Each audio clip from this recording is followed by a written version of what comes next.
Parts of speech. आज का topic है पार्ट्स ऑफ स्पीच। तो पार्ट्स ऑफ स्पीच क्या होते हैं कि हम इंग्लिश लैंग्वेज में जो स्पीच बोलते हैं, लिखते हैं,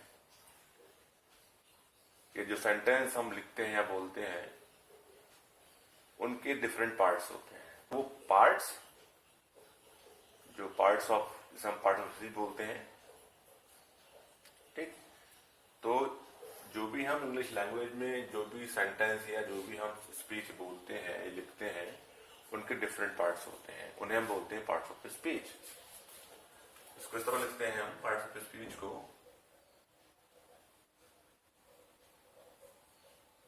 parts of speech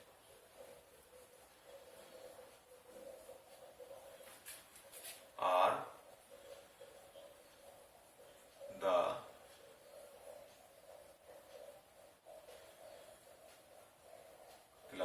classifications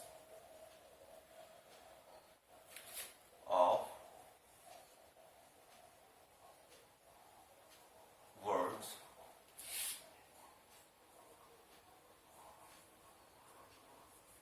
categorized by their role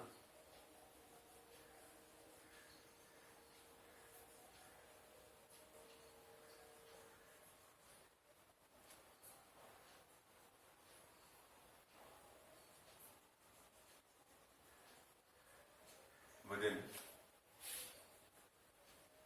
the structure of the language. They play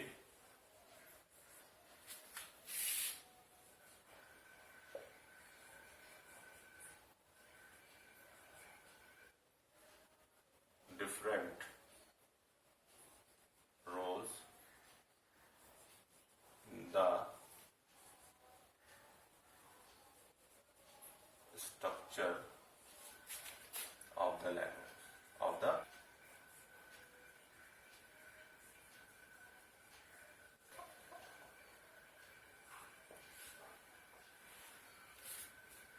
तो क्या देखा हमने? Parts of speech are the classifications of words categorized by their role and functions within the structure of the language।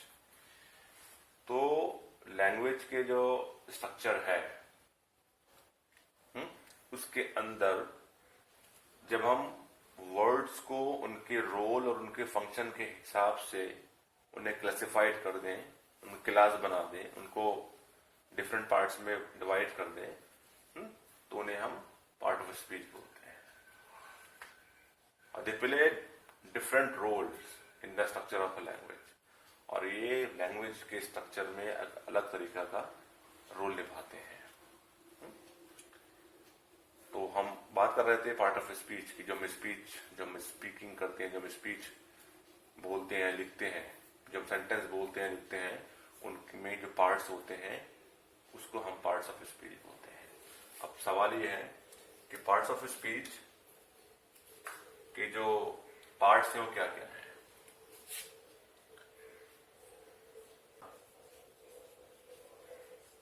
8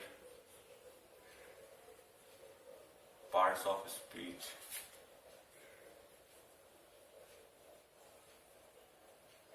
in English।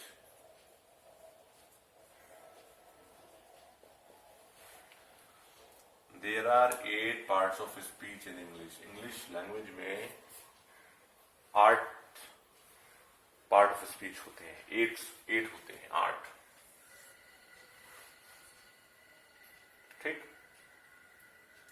क्या क्या है वो? Number 1 noun, number 2 pronoun, number 3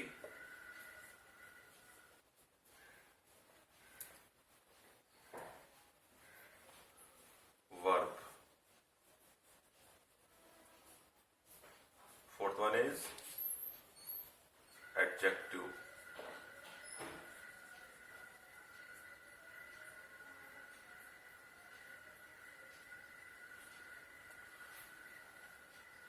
fifth one adverbs. 6 preposition.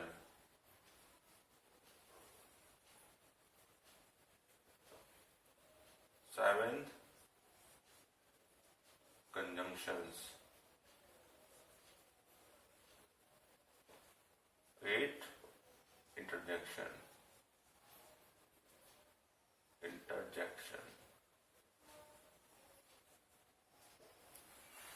तो ये 8 हमारे part of speeches हैं. ठीक, तो हम स्पीच में अपने सेंटेंस में जब बोलते हैं लिखते हैं उसके अंदर हम इन पार्ट्स का इस्तेमाल करते हैं. यानी कि सेंटेंस में नाउन भी होता है, प्रोनाउन भी होते हैं, वर्ब भी होते हैं, एडजेक्टिव भी होते हैं, एडवर्ब भी होते हैं, प्रीपोजिशंस भी होते हैं, कंजंक्शंस भी होते हैं, इंटरजेक्शन भी होते हैं. ठीक, अब मैं थोड़ा इसको डिफाइन कर दूं थोड़ा सा इन चीजों को विद एग्जांपल्स.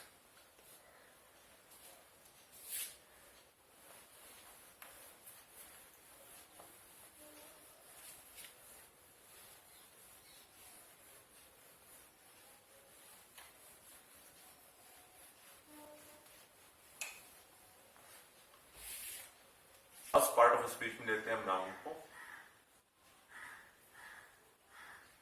ठीक है, तो noun refers to pupil, place, pupil, places, things, ideas, concepts, etc. तो नाउन प्यूपिल के बारे में, जगह प्लेसेस के बारे में, जगह के बारे में, थिंग्स चीजों के बारे में, आइडियाज जो आइडियाज होते हैं लोगों के, कंसेप्ट जो होते हैं, इन सब चीजों के बारे में बताता है. ठीक, तो noun refers to pupil, places, things, ideas, concept etcetera. Example दूं आपको इसका पहले थोड़ा सा मैं. For example, Shahid is a good boy. तो बात कर रहा हूं नाउन रेफर्स टू प्यूपिल, लोग के बारे में, जगह के बारे में, थिंग्स के बारे में, आइडियाज के बारे में, कंसेप्ट्स के बारे में. ठीक, तो शायद यहां पर नाम है ना, प्यूपिल है, तो शायद इज अ गुड बॉय. तो इस सेंटेंस में शायद जो था नाउन है. ठीक, ये हमारा नाउन है क्योंकि ये नाम है किसी का. जब किसी आदमी का, किसी बंदे का नाम होता है तो उस नाम को हम नाउन बोलते हैं. अगर नाम आदमी का हो, जगह का हो, जानवर का हो, कोई भी आइडियाज हो, वो सब नाउन. तो शायद इज अ गुड बॉय. तो यहाँ पर शायद जो नाम है वो नाउन है. तो क्या पता चला कि पार्ट ऑफ स्पीच में जब हम कोई स्पीच बोलते हैं, लिखते हैं, कोई हम सेंटेंस लिखते हैं, बोलते हैं, तो उसमें नाउन इस्तेमाल होता है. तो ये पार्ट्स ऑफ स्पीच हुआ, नाउन स्पीच का एक पार्ट हुआ नाउन. क्लियर. नेक्स्ट दूसरा था हमारे पास प्रोनाउन.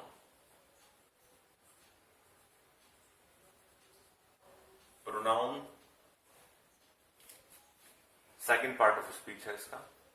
प्रोनाउन क्या होता है? अगर हम प्रोनाउन का देखें डेफिनेशन, तो the words which are used in place of noun is called pronoun. जो वर्ड हम नाउन की जगह इस्तेमाल करते हैं उनको हम प्रोनाउन बोलते हैं. ठीक, तो जो वर्ड हम नाउन की जगह इस्तेमाल करें उनको हम प्रोनाउन बोलते हैं. या हम अगर तो ऐसे लिखूं इस तरह से, हमें a pronoun is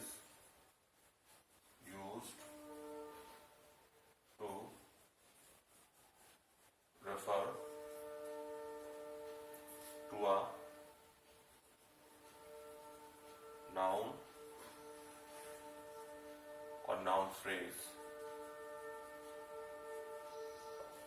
Instead of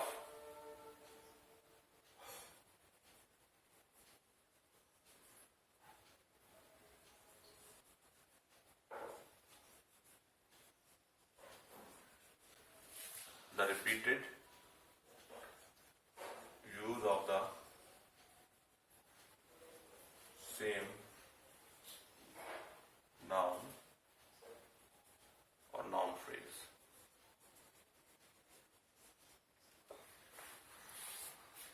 तो मैंने क्या लिखा? In the pronoun is use to refer to a noun noun phrase. तो जब प्रोनाउन का इस्तेमाल किया जाता है नाउन नाउन फ्रेज को रेफर करने में, instead of the repeated use of the same noun pronoun phrase, बजाय इसके कि हम उस नाउन को और उस प्रोनाउन को दोबारा से रिपीट कर दें, इसके बजाय तो या हम इसको ऐसा कर लें कि the word which are use in place of noun are called pronoun. तो जब हम नाउन की जगह प्रोनाउन का इस्तेमाल करते हैं तो वो वर्ड जो नाउन की जगह लिखे जाते हैं या बोले जाते हैं तो प्रोनाउन बोलते हैं. तो यहां पर ये बात यहां पर क्लियर हुई. A pronoun is used to refer to a noun or noun phrase. तो प्रोनाउन क्या इस्तेमाल किया जाता है? जब एक नाउन और नाउन फ्रेज को रेफर करना होता है. ठीक, बजाय इसके कि हम बार बार उसी सेम नाउन प्रोनाउन को रिपीट करें. ठीक है. फॉर एग्जाम्पल,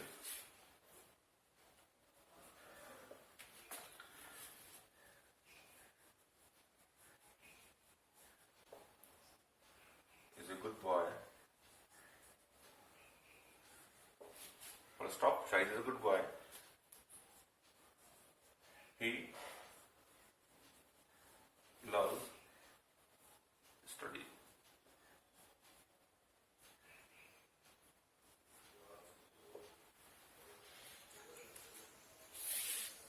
मैंने क्या बताया था? इस एग्जाम्पल में ये नाउन है. अब हमने इस नाउन को यहां पर दोबारा रिपीट नहीं किया, बल्कि उस जगह हमने ही इस्तेमाल किया है. तो ही जो है ये प्रोनाउन है जो नाउन की जगह इस्तेमाल यहाँ हुआ है. तो pronoun is use to refer to a noun or noun phrase instead of the repeated use of the same noun or noun phrase. तो यहां पर हमने जो हमारा नाउन था, हमने इसकी बात आगे करी कि लव्स स्टडी. ठीक, लेकिन यहां पर हमने उसका नाम रिपीट नहीं किया. उस नाउन को दोबारा से हमने यहां पर रिपीट नहीं किया, बल्कि इसकी जगह हमने यहां पर उसकी जगह ही इस्तेमाल किया जो एक प्रोनाउन है. तो ये बात क्लियर होती है इससे, इस एग्जाम्पल से, कि pronoun is use to refer to a noun or noun phrase instead of the repeated use of the same noun or noun phrase. ठीक, तो देखा होगा आपने इसे नाम के लिए, शायद के लिए ही लगा दिया. अगर लड़की का नाम होता है, मान लीजिए गीता, तो यहाँ शी लगाते थे. तो ये हमारे सारे प्रोनाउन कहलाते हैं. ही, शी, इट, दे, बहुत सारे प्रोनाउंस हैं जो आपने मेरे पिछले चैप्टर में भी देखे होंगे. नेक्स्ट पार्ट ऑफ स्पीच, पहला नाउन हो गया पार्ट ऑफ स्पीच में, उसके बाद प्रोनाउन हुआ. अब नेक्स्ट वर्ब के बारे में देखते हैं.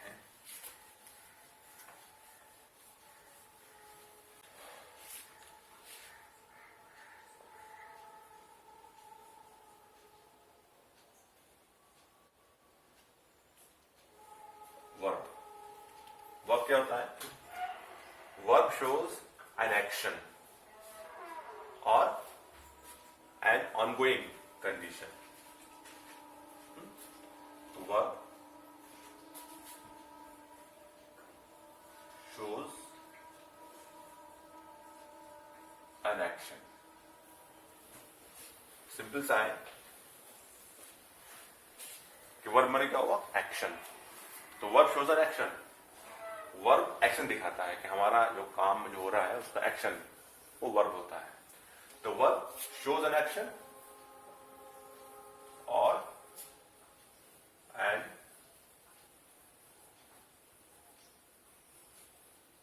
ongoing condition.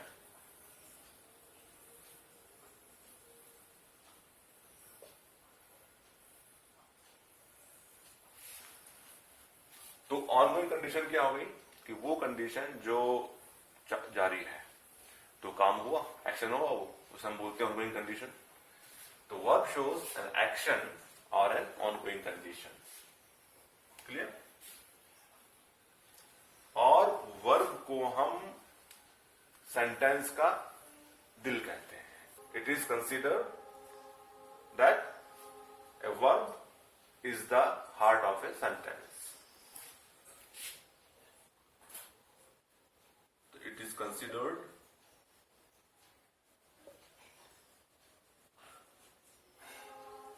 as the heart of the sentence. Heart of a sentence. तो वर्ब को यहां पर हमने हार्ट ऑफ ए सेंटेंस बताया है. तो verb is considered as the heart of a sentence. तो सेंटेंस का जो दिल है वो माना जाता है इंग्लिश के अंदर, उसको वर्ब बोलते हैं. ठीक? तो वर्ब के बारे में समझ में आया. वर्ब शोज एन एक्शन और an ongoing condition. Clear? For example,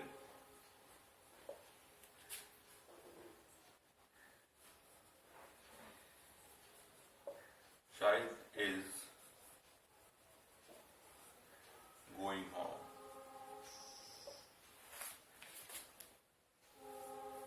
He loves his home.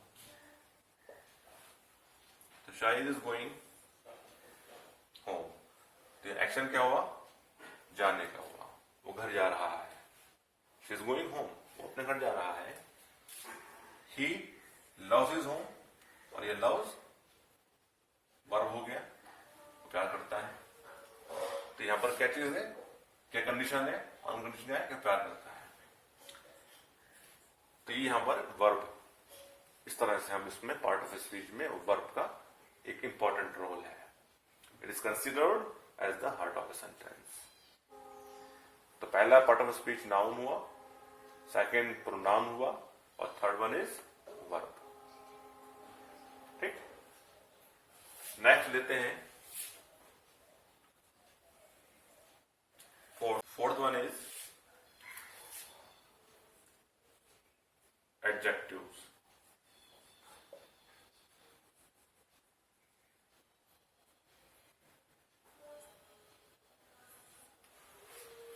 Adjective क्या होता है? Adjective describe a noun. Simple सी चीज है.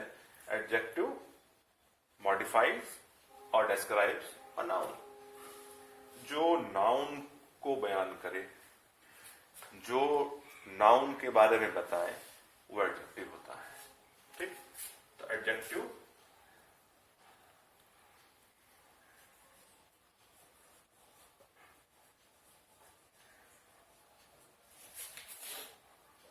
describes or you can say modifies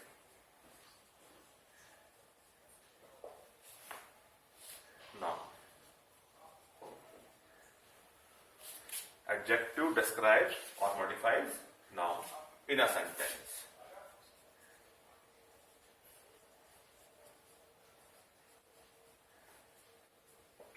मैंने आपको एक इजी लैंग्वेज बता दिया एडजेक्टिव क्या होता है. तो एडजेक्टिव वो है जो नाउन को डिस्क्राइब करता है, जो नाउन को मॉडिफाइज करता है, उसे हम एडजेक्टिव बोलते हैं. ठीक है? For example,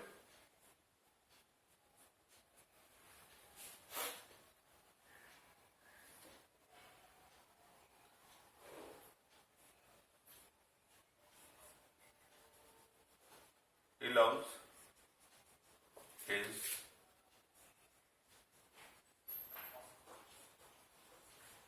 beautiful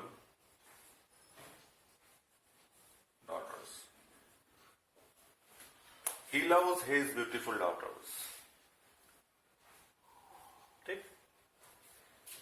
he loves his beautiful daughters, तो ब्यूटीफुल यहां पर क्या हुआ, एडजेक्टिव हुआ, ये हमारा क्या है, एडजेक्टिव है।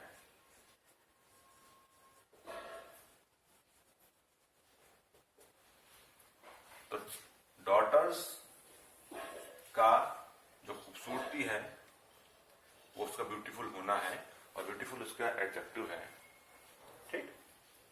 तो he loves his beautiful daughters, तो यहाँ जो ब्यूटीफुल वर्ड आया, तो किसी भी नाउन की अच्छाई या बुराई बताना, उसको मॉडिफाई करना, उसको डिस्क्राइब करना, वो एडजेक्टिव होता है। तो he loves his beautiful daughters.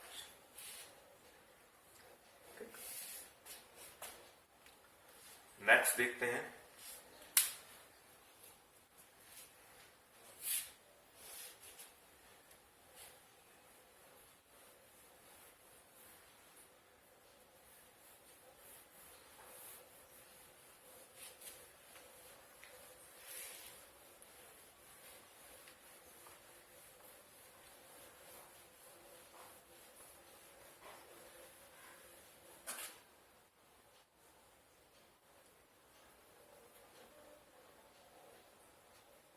Fifth, adverb.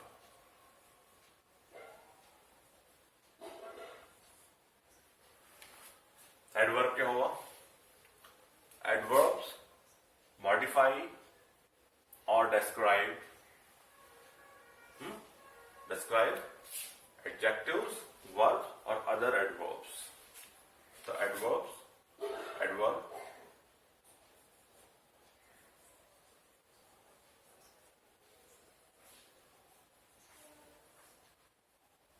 Adverbs modify और डिस्क्राइब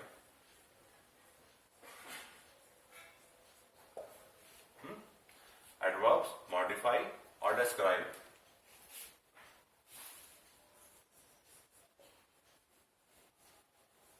एडजेक्टिव्स, वर्ब्स और अदर एडवर्ब्स।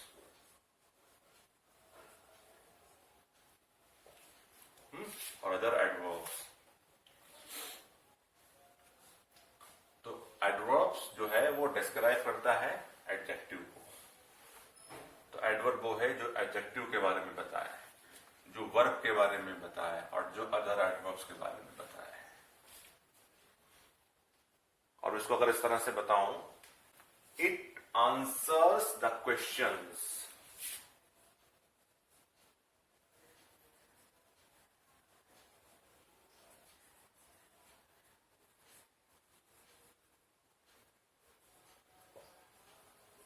The questions. अब वो कौन से क्वेश्चंस है जिसका आंसर हमें वो देता है, व्हेन, कब, कैसे, सॉरी कहां, व्हेन कब, वेयर कहां, और हाउ कैसे या कितना, हाउ मच। तो एडवर्ब हमें इन तीन क्वेश्चन के आंसर देता है, ये समझ लें आप। तो डिस्क्राइब करता है एडजेक्टिव को, मालूम है हमें कि जब एडजेक्टिव को डिस्क्राइब करेगा वो एडवर्ब है, वर्ब को डिस्क्राइब करेगा और अदर एडवर्ब्स करेगा। लेकिन अगर मैं इसमें इस तरह से इसको जोड़ दूं, इट आंसर द क्वेश्चंस, ये इन क्वेश्चन का जवाब देता है, जहां पर व्हेन क्वेश्चन हो, वेयर क्वेश्चन हो, और हाउ मच हो। फॉर एग्जाम्पल मैं एक सेंटेंस में लिखता हूं, he is running fast. Simple sentence है, अफर्मेटिव का है, ही इज रनिंग फास्ट, वो तेज दौड़ रहा है, वो तेज दौड़ रहा है। तो इसका जब मैं क्वेश्चन बनाऊंगा तो क्या बनेगा, अब ही इज रनिंग फास्ट, तो यहां पर जो ये फास्ट है, ये हमारा क्या चीज है, एडवर्ब है। ये हमारा क्या है, ये एडवर्ब है।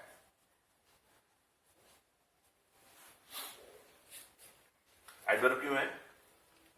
क्योंकि यहां पर वर्ब को डिस्क्राइब कर रहा है। रनिंग फास्ट, वो तेज दौड़ रहा है। तो एडवर्ब जो है वो एडजेक्टिव्स, वर्ब्स और अदर एडवर्ब्स को डिस्क्राइब करता है, उसके बारे में बताता है, उसे मॉडिफाई करता है। ठीक, तो यहां पर ये जो फास्ट है ये वर्ब के बारे में बता रहा है, रनिंग के बारे में बता रहा है। तो ही इज रनिंग फास्ट। और अगर इसको क्वेश्चन में यहां पर मैं इसको निकालने की कोशिश करूं, वो कैसे दौड़ रहा है, how, how is he running, तो इसका आंसर होगा ही इज रनिंग फास्ट, वो तेज दौड़ रहा है। तो इनमें 3 क्वेश्चन का आंसर होता है जो एडवर्ब हमें देते हैं, वो व्हेन, वेयर और हाउ। कब, कहां, कैसे या कितना। तो ही इज रनिंग फास्ट।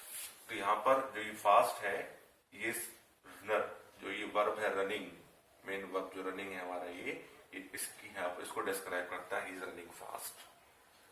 तो एडवर्ब लोग बहुत सारे जो है इसमें कंफ्यूजन करते हैं एडवर्ब के बारे में।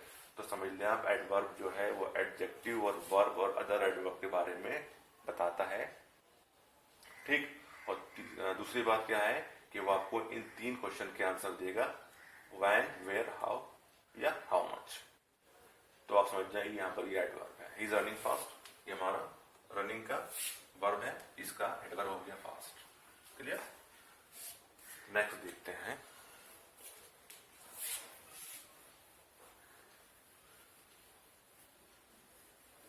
इसमें एक और एग्जाम्पल में याद आ गया मुझे, यहां लिखता हूं मैं, शी ऑलवेज रीड्स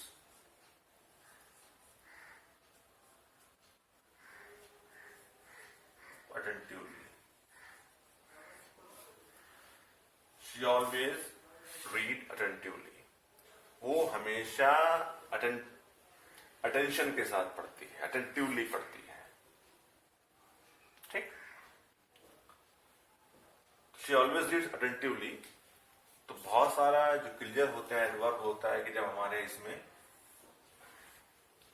जो एडजेक्टिव है, जब उसमें एलवाई जोड़ देते हैं तो वो एडवर्ब बन जाता है। और अगर मैं यहां पर बात करूं वर्ब की, तो यहां पर रखा है रीड्स, वो पढ़ता है अटेंटिवली। तो एक बात यहां की होती, जो वर्ब है, ये वर्ब के बारे में डिस्क्राइब कर रहा है ये वर्ड अटेंटिवली, कि वो ध्यान से पढ़ती है, ध्यान लगाकर पढ़ती है। She always read attentively. तो हमारा ये इसका एग्जाम्पल है। नेक्स्ट देखते हैं।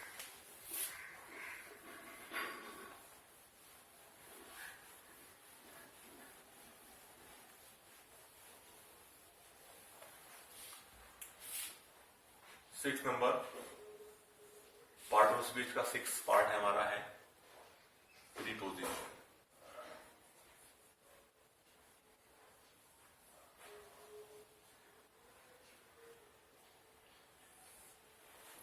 क्या होता है preposition?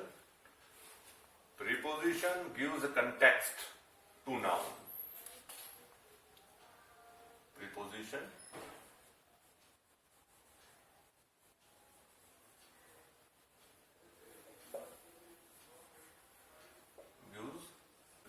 gives context to nouns in relationship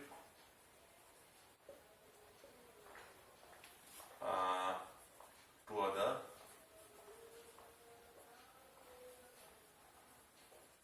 or pronouns। तो क्या प्रपोजिशन होगा? Preposition gives context to nouns in relationship to other nouns और प्रोनाउंस। तो नाउन का दूसरे नाउन और प्रोनाउन से क्या रिलेशनशिप होगा, इसका रेफरेंस देता है प्रीपोजिशन। ठीक है, फॉर एग्जाम्पल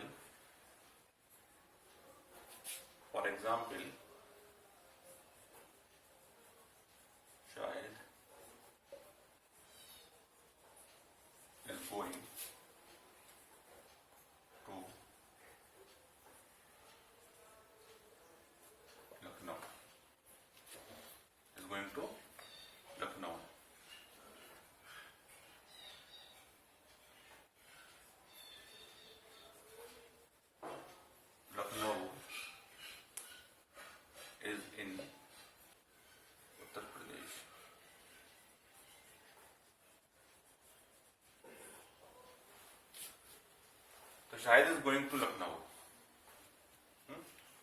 टू लखनऊ। तो टू क्या चीज यहां पर? प्रीपोजिशन है। ठीक, तो यहां पर मैंने कहा था कि preposition gives context to nouns in relationship to other noun और प्रोनाउन। तो जो नाउन है ये, ठीक, तो ये रेफरेंस कैसे कर रहा है? दूसरे नाउन प्रोनाउन। लखनऊ भी नाउन है, इनकी जगह का नाम है। तो Shahid is going to Lucknow, ठीक है, और Lucknow is in Uttar Pradesh, preposition है। ठीक, तो ये भी लखनऊ एक नाउन है और उत्तर प्रदेश भी एक जगह है, ये भी नाउन है। तो यह क्या समझ में आया कि प्रीपोजिशन गिव्स कंटेक्स्ट और reference to nouns in relationship to other noun और प्रोनाउन।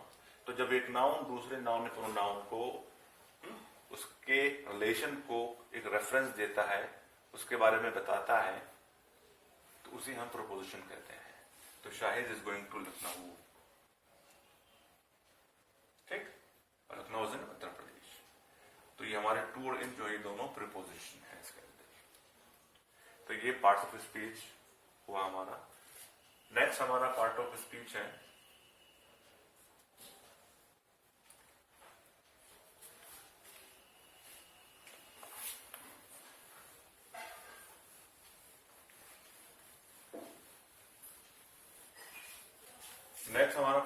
पार्ट ऑफ स्पीच है conjunction.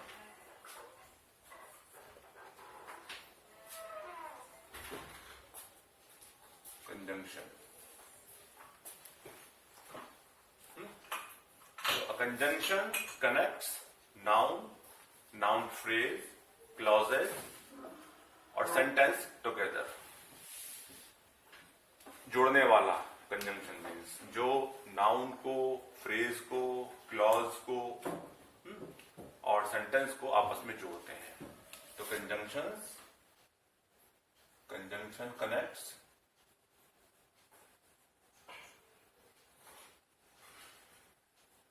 nouns, noun phrases, clauses और sentences together।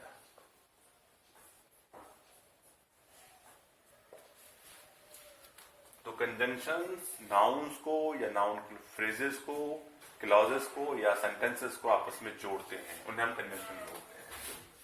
ठीक है, तो बहुत सारे कंजंक्शन हैं, आपने इस्तेमाल किए हैं, आपने पढ़े होंगे, जैसे एंड, बट और सारे कंजंक्शन हैं। तो हमारे जी मैंने एक एग्जाम्पल लिखा है इसके अंदर, Alina loves chocolates and biscuits, but hates chips। तो उसमें जो कंजंक्शंस हैं एंड, बट, तो Alina loves chocolates and biscuits, and chocolates प्यार करती है लेकिन हेट्स चिप्स। तो यहाँ पर बट और एंड ये सारे कंजंक्शन हैं। तो क्या देखा हमने कि जो हमारे नाउन है या नाउन फ्रेजेस हैं या हमारे जो क्लॉज है, जो क्लॉज में सेंटेंस यहाँ से यहाँ तक, इसको हमने इस सेंटेंस से जोड़ दिया, बट हेट्स चिप्स। ठीक है, तो ये हमने क्या देखा यहाँ पर, बट शी हेट्स कर देते हैं इसको, बट शी हेट्स चिप्स। तो हमने देखा कि इसमें एक जो हमारा एक क्लॉज था, एक दूसरे क्लॉज हमने जोड़ा बट से। ठीक, तो नाउन को, नाउन फ्रेज को या क्लॉजेस यानी कि सेंटेंस को जब दूसरे सेंटेंस से एक साथ जोड़ते हैं तो उसे हम कंजंक्शन बोलते हैं। और ये हमारे कंजंक्शन बहुत सारे हैं, जैसे एंड, बट और बहुत सारे कंजंक्शन हैं जो आपने मैंने आपको पिछले चैप्टर में पढ़ाए थे, आप उसे देख सकते हैं। तो ये कंजंक्शन हो गए जो नाउन को, नाउन फ्रेजेस को, सेंटेंसेस को, क्लॉजेस को आपस में जोड़ते हैं, वो कंजंक्शन होते हैं। नंबर 8 क्या है, interjection.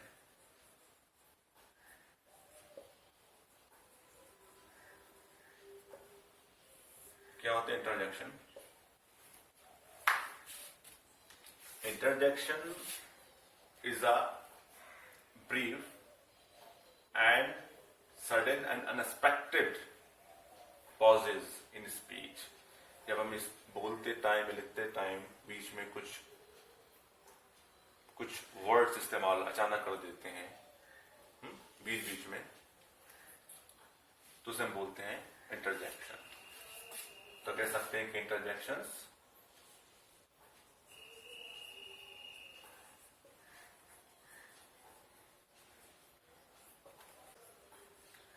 Are a brief, abrupt means sudden or unwanted, unexpected abruptness। तो इसकी जगह लिख देते हैं यहां पर हम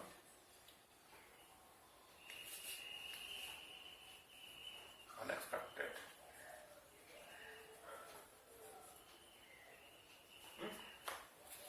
unexpected and sudden।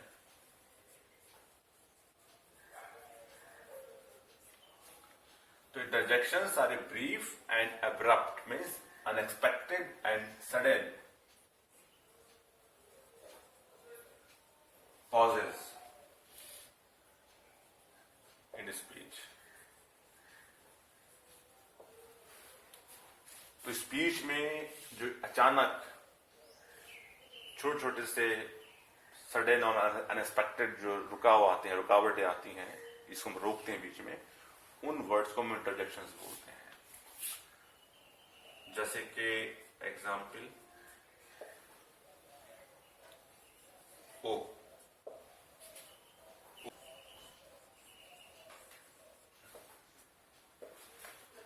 that feels terrible, alas they have lost his match. तो हमने इस स्पीच के अंदर जगह जगह पर हमने पॉज किया, यानी कि रोका। ओह, अलास, अफसोस,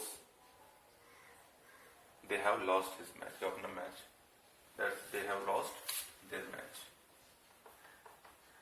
they have lost their match, कि वो अपने मैच हार चुके हैं। तो यहां पर जो बीच में जो एक रुकाव हुआ, जो पॉज हुआ, अलास, अफसोस,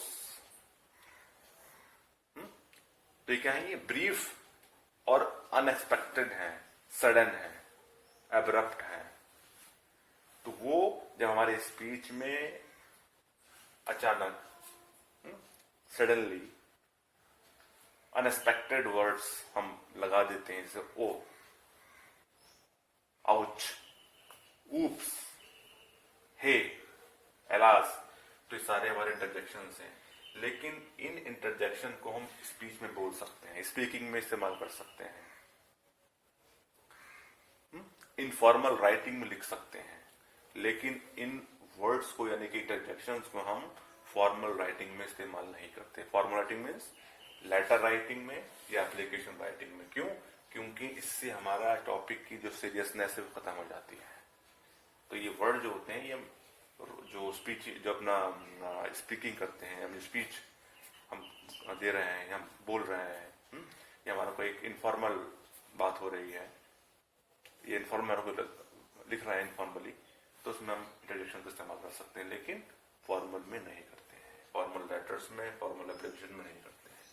तो इंटरजेक्शंस तो हमारे देखा हमने कि हमारे 8 पार्ट्स ऑफ स्पीच हैं, जो हमारे स्पीच में, जो हमारे सेंटेंस में इस्तेमाल होते हैं। पहले समझ आ गया, noun, pronoun, verb, adjective, adverb, preposition, conjunction और इंटरजेक्शन। ठीक है।